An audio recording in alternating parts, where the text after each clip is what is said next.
Treating wrinkles depends on whether they are fine, medium, or deep, and where they are on your face. Also, what caused them.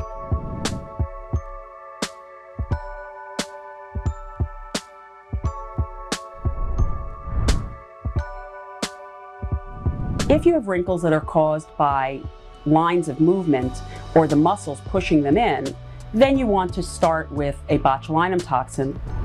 If the lines are from chronic sun exposure and not from movement as the primary reason, resurfacing with chemical peels or laser peels like the new fractionated lasers will be most helpful. For lines that are just from falling in skin, that's when we go for fillers. Remember, the skin is like an accordion. If you can stretch it out, you won't see as many of those creases.